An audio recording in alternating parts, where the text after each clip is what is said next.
Hello, welcome to the EP7 podcast. You are here with Rachel Donovan and the founder of EP7, Mr. George Helou. Thanks, Rachel, and thank you for joining us. We love talking about how to get the heart into everything we do to get a lot out of life. Whether it be relationships, business, careers, you name it. So, let's get started. George, we had a really good, the last podcast we did, 50 Shades of Bullshit, we had a really good response to some ideas that it stirred up. Cool. And part of it that I want to sort of branch off about is when you spoke about your daughter and how much you obviously love her and want to protect her from bad men or bad situations that she may be exposed to down the track. And I'm sure that resonated with a lot of parents or family members listening to it, because I think those feelings are fairly natural in that we only ever want the best for people we care about. We don't want them to get hurt. Yeah. However, in terms of the situation where we launch into protection mode, if we see a daughter, a sister, a brother getting involved with someone that perhaps we see as harmful to them, where do we stand with being able to approach that in terms of wanting to protect them, having a word with the partner that they're with because you don't get a good feeling from them? You know, do we have a right to move into that protection and intervene a little bit? Or is there a place for that? Is that sort of an old-fashioned way of thinking? Do we just let people go on their course of life? Is it wrong to want to say something? Yeah. Yeah, where do we stand? Well, I find that you just described a lot of the extremes that people go too far both ways, where they so want the freedom because maybe they didn't have it themselves. They so want it for their daughter or their son that they end up backing off way too much. And then the other side of it is culturally, a lot of ethnic families are way over too protective to the point where they create resentment from their own children and rebellion. It doesn't work. And I've seen it turn out really bad. Because people have got too involved? Yeah, they suffocated almost the life out of their children growing up because they wouldn't trust them. You know, when you talk to someone, when you're trying to even parent, if you talk to them as if they're not trustworthy, you're not going to get the best out. You're not developing them. You're actually making them doubt themselves, and they're going to start resenting you. And while they're resenting you, they're also being impacted by you and losing their confidence in themselves. So everybody loses. So you're posing a very good question around how do we get that right? How do we be there for them and protect, but in a way that does get the results we're after, which is they are not taking. You're posing a very good question around how do we get that right? How do we be there for them and protect, but in a way that does get the results we're after, which is they are not taking. You can't protect your children from hurt. This is life. But can you find a way to help them with their awareness, help them with their values, and help them with their critical thinking and trust in their gut? Like, can you help them so that you've definitely curbed or equipped them not to get that hurt, so that they in turn become overprotective themselves and they can't even create that love that they want in their life? Yeah, that makes a lot of sense. So how would you see approaching it? Well, I'm just going to make it up as we go right now. Like, I'm going to explore it. I'm going to put myself in that situation with you. And why don't we just explore what we would do? right? So, heaven forbid, we're in a situation where my daughter's reaching that adult age and she's dating. Oh gosh, I shudder at the thought. Rachel, what have you done? Oh, I think this is good. You're going to thank me in years to come. We've had this. Am I having growing pains right now? Are you forcing me to grow? You're squirming. If anyone gets George, I've never seen you squirm. You are squirming. It just goes to show that. Doesn't it show? Yeah, like how? It's not easy. Yes, not an easy thing. No. Okay. Look, full credit to Sabina, my wife. I mean, I just know that she's definitely instilling conscientiousness and dignity in our daughter, because it was always there and it was part of my attraction to my wife, that she had a lot of dignity. And so I feel that there's not that much pressure on me, to be fair, but still I have a responsibility. So if something was playing out where there was a guy on the scene and my gut was going off, I was tuning into maybe the body language, the mannerisms, and I was sensing maybe not so genuine intentions, I'd be very careful not to just tell my daughter that that's what it is, because that's just inviting her to need to push back on my seemingly fanatical point of view that goes against how she feels, right? Mm-hmm. Okay. So obviously I'm going to concoct a strategy to help her notice things I'm noticing and therefore look for whether there's more to it. That's what I would do. Yeah. So I'll get into her experiences so far with him, and the more she shares, the more I would know whether there's a process in all this for me to equip her with better questions so that she can find out for herself in a timely manner. Because I think that would be easier to achieve that than get into loggerheads and find yourself alienating your own child. Yeah, which can be probably pretty easy to do when you or a parent would be extremely worried and emotional, and it'd be easy to come out with the, what are you doing? Can't you see this? And want to tell them to get out and wake up. Do you know why I was squirming before? Why is that? Because I know what it is like to be a hormonal young man, really excited about getting with a woman and wanting that sexual stuff happening. I know what it's like. And I don't want my daughter to be oblivious to levels of hormones that make a man fixated on short-term instant gratification goals and not being decent and connecting to the person and wanting that genuine connection first. Yep. So I'd have to come clean to my daughter and confess that I was struggling with the very things I don't want her to put up with.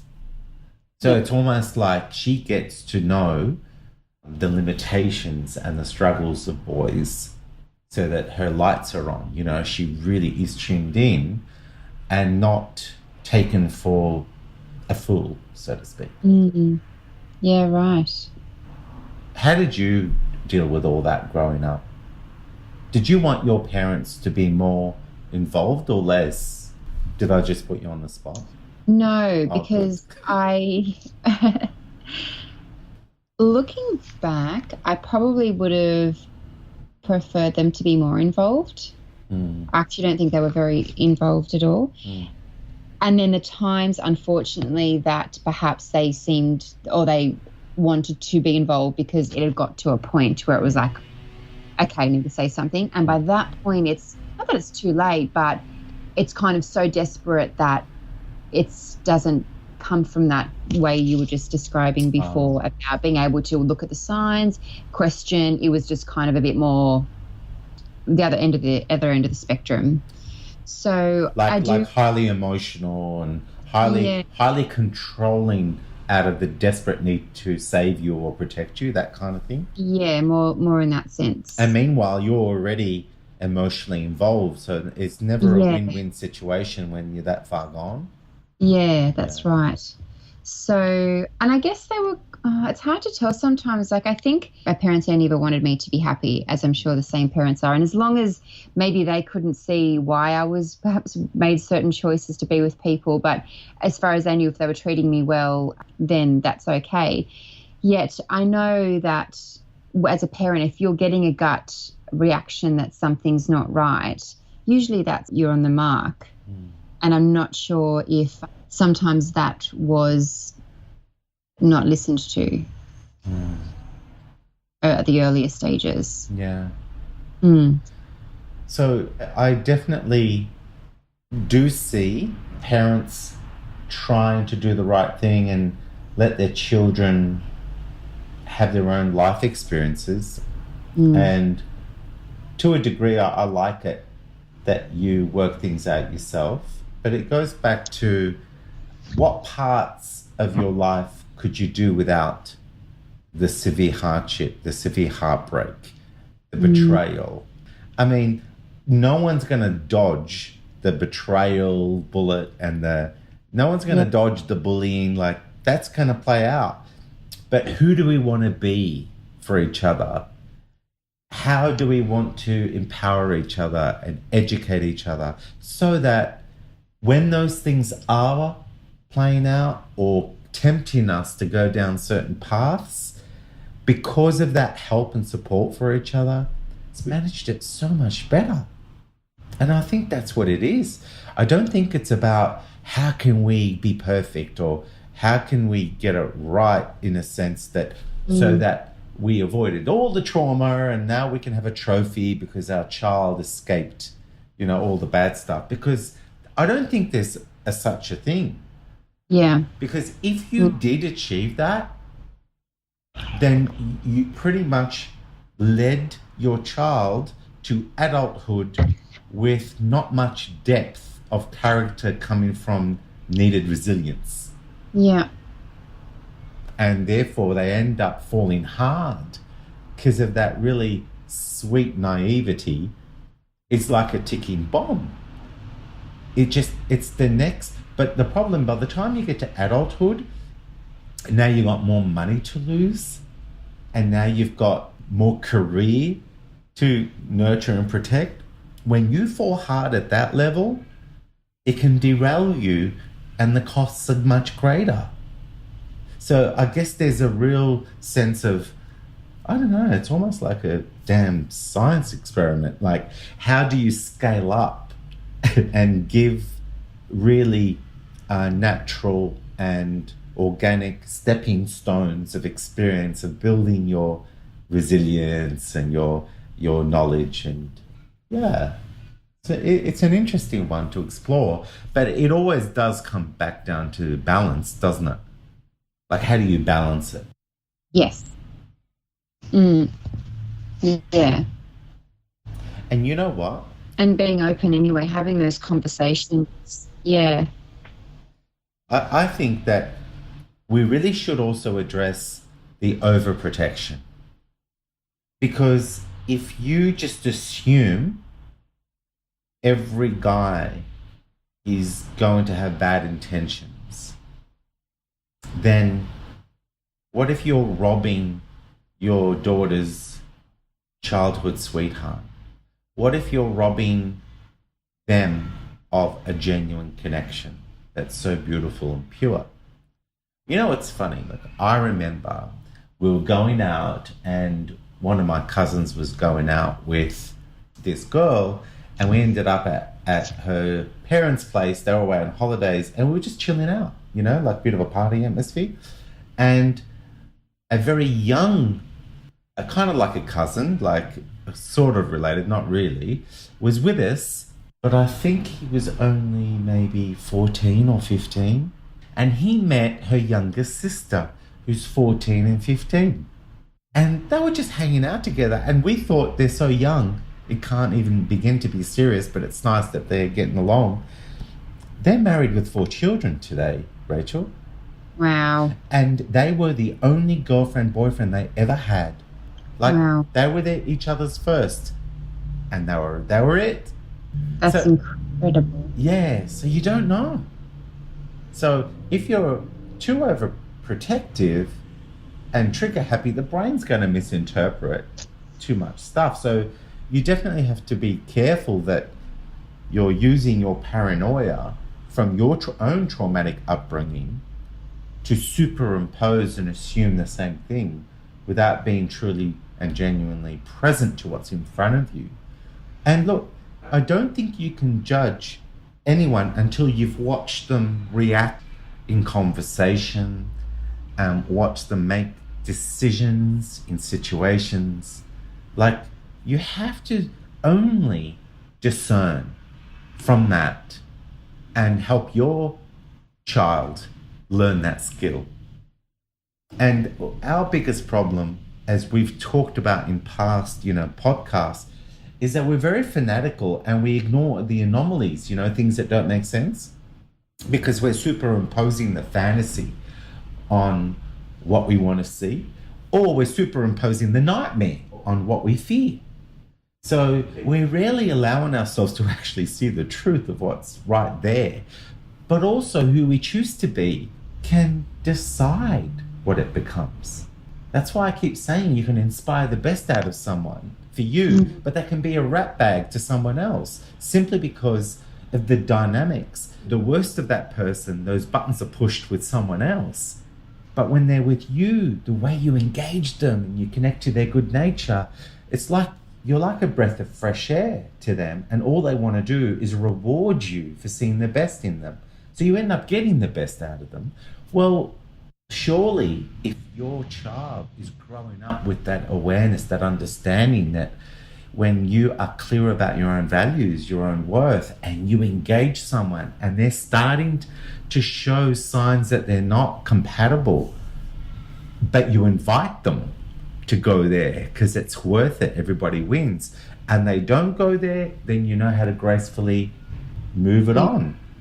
But if it is going there and it's consistent and suddenly that person grows with you, that's healthy. So if you're going to protect, just now talking, I've realized, if you're going to protect your child, why don't you also protect the person they're interested in? Why don't you also care about that child and give them awareness and choices if you see things that you're concerned about? I mean, for me, I don't need a shotgun. You know what I'll be doing? I'll be interrogating. I'm going to confess. I'm going to interrogate. But That was I was about to get to this bit. This is great. Yes, keep going. Do we approach the other person? This is what I was going to ask. Oh, right. Well, So you are going to interrogate? yeah, but I'm only sensationalizing it. It wouldn't be. Yeah. It would be an You're not going to do the rock? The rock? You're not going to do the rock on them? Yeah, look, my family teased me about the look I would give. They tease me because when I put on a look, they just think it's hilarious and funny. So I don't think I'm going to get away with that. Okay. But having said that, I'm going to ask questions. I'm going to ask about, and look, not, oh, what are your intentions with my daughter? That is so one-dimensional. That's not. I want to know the character of the boy. I want to know what he does in his spare time. I want to know what bothers him. I want to know what he wished was different about his life and about the world he sees. I want to know what world he sees. So, we talked about worldview and how important it is, and that we actually create the world we view. And George, when he answers, how do you know that he's not just telling you what you want to hear? Well, firstly, if he tells me what I want to hear, he's a pretty smart boy. Like, you know what I mean? Like, for a boy to only give answers that interconnect to a really impressive state of mind, emotional balance, and he's faking it. Like, wow, I'd be impressed and scared all in one that a boy could use such great philosophy as a manipulation tool rather than a empowering tool. But I see what you mean. What if he's sensing where it can go and he's placating me and he's just kind of like saying the little things that you know you want to hear? That's what you mean. Well, you see, that's the point. I wouldn't be satisfied with sound bites. Because remember, his tone, how he is, how he engages everything, not just answers to my questions, all of that is part of my RoboCop scanning, data collecting process for me. Everything. It's like when a client comes to see me, it's not just what they tell me, it's what they're not telling me, how they're maneuvering when they're talking. Everything is information, and I just absorb it. So I would like to think that I could be a good judge of character and not rush it either. And so that's the thing. It's not like I'm going to find out in the first visit or interaction. And I'll be guided by my gut. Like if my gut is feeling still a little bit unsatisfied, I'm just going to tune into what else I feel I want to know and just keep creating conversations that get him to talk about things so I kind of know how he sees the world and also how he interacts with her when they're just mucking around and around the house, you know, like that's going to tell me. Yeah. Yeah. What about you? What are you going to do when you become a mama? Well, I think it's a lot of open conversations, like before that point anyway, and just having a really good a relationship where I feel we can talk and be honest with each other without sort of judgment, that kind of thing.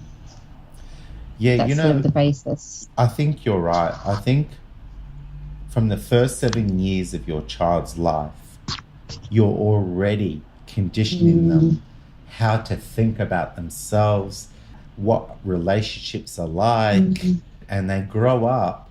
And then the moment they're in a relationship, the brain goes, you know how to be in a relationship. You've already been exposed to it. Now we know how to play our role. So isn't that huge? It's a huge factor that it happens from the beginning. How you role model, the quality of your own relationships is what you're training your children to play out when they're ready. And it's the same thing with parenting. The moment you become a parent, the brain goes, I know exactly the parent to be because it's already been modeled to me when I was malleable and was absorbing it. And then they click into that. And look, there are exceptions where people have done a lot of contemplation and a lot of, soul searching about what they didn't want because they got it and they didn't want it. And so they shift. And some people, they push the other way. So in other words, it's like what we were talking about before, if you're going to be an overprotective parent or completely let it go. Well, a lot of parents, they got so sick of being too controlled that they thought they were gifting their children the whole rope, you know. And I imagine it might work the other way, but it's a good thing to factor in. And I think it's great that you know that right from the beginning, every interaction, the love, the teaching, that whole, self-belief and encourage. If you equip your child to handle the world, then you don't have to protect and overprotect them. Yeah. I mean, like when they're a baby, overprotection is the key to it all. I just spoke today to my goddaughter, which had a beautiful little son. Congratulations to her. And little Gabriel. Oh. Shout out to Christine and Maroon, who had their beautiful little baby. And yeah, like she said, in 1 week, she's already noticed him transforming so quickly. And so it's really important to know that overprotection is the beginning of a child entering, but as that child turns to 1, to 2, to 5, you have to be tuned in. This is almost like a podcast in its own right. You have to be tuned in to scaling back and really knowing what level of fall, bruise, hurt, is acceptable for the learning with where they're at, so that you can strike that really nice balance between protecting them. Yeah. So by the time a child gets to adulthood, if you haven't done the work by then, it's really tough, and they're going to get traumatized. And all you could do is love them and show them how much you're there for them, and show them the choices then, and then let them grow from there. But gosh, you could make that job so much easier if you just let them learn by the time they get to that stage. So good on you, Rachel, for seeing that so clearly for yourself, that it does start right from the beginning. Mm-hmm. The prevention. Or just stacking the odds in your favour as much as possible with having a successful relationship, and then building successful relationships. Yeah, definitely. Yeah. Well, thanks, George. Nailed it. That was great. I like hearing Protective George. I like seeing that side of you. I might create a reality TV show when that part of our life shows up, and get the cameras on. Oh, gosh. I think it's a great idea. Yeah, not my daughter, though. Your daughter, maybe. All right. Well, thanks for listening to the EP7 podcast. We look forward to chatting to you again very soon. Bye for now. Thank you for joining us on another EP7 podcast. If you liked what you heard, remember to share and subscribe so you're notified of every podcast released. If you have any questions or would like to connect with us, please jump on the EP7 official Facebook page. We'd love to hear from you.